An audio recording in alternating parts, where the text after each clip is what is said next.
Hi there, and welcome to Thunkable. In this tutorial, we are going to build a slideshow app. This app will allow you to go back and forth between different pictures. Once you have logged into Thunkable, let's click Create New App. And we can call this app Slideshow. If you have questions on how to get started, take a look at these tutorials. But for now, let's close the panel by clicking on this purple button. To get started, scroll down to the Image Components section. Drag and drop an image component onto the screen. This is where you will display your picture. Next, let's set the image's height and width. In the first drop-down menu under Height, select the Absolute Size option. Next, in the drop-down menu, write the number 300. Now, the absolute size of the image's height is 300 pixels. Let's do the same thing for the width. And now we can upload a picture. To do this, click on where it says Picture, and then click Upload File. We are going to upload a picture of a goat. Why goats? I don't know, but goats are pretty funny. Next, on the component panel, go to the Layout section. Drag and drop a row component onto the app. Next, we are going to change the row's height to say Fill Contents. Now, the height of the row will change based on what you put inside. Let's drag and drop a button inside the row component.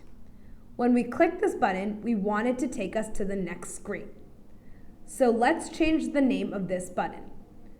On the upper right-hand side, let's name this button Next Button. Great. Let's also change the button's text to say Next. Now we are going to add a new screen. You can do this by clicking on the little plus sign over here. This section allows you to easily switch between the screens. Now we are going to do exactly what we did with screen 1 on screen 2. We are going to add an image. Make the height and width be absolute size, write in 300. Add a picture of a different goat. You can really upload any images you would like at this point. Now, let's add a row component and set the height to Fill Contents. Next, we are going to add 2 buttons onto the row component. One button will be like before, and it's going to take us to the next screen.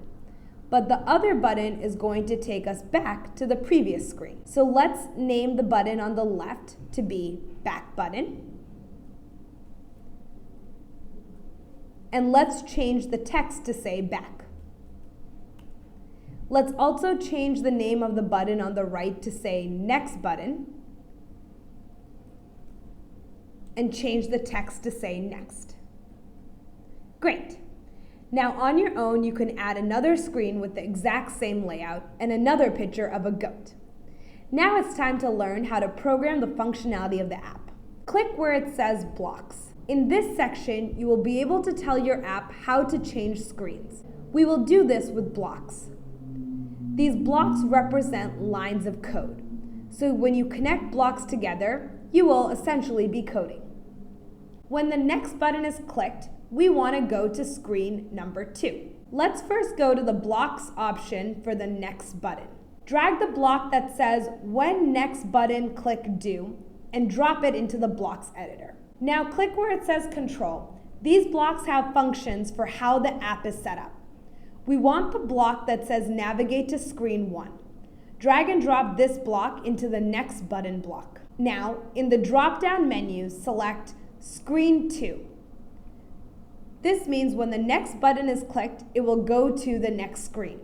You can repeat this exact same process for screen 2. Only now you have 2 options. You can go forwards and backwards. To set this up, we are just going to say when the back button is clicked, go back to screen 1. And when the next button is clicked, go to screen 3. And that's how you build a slideshow app.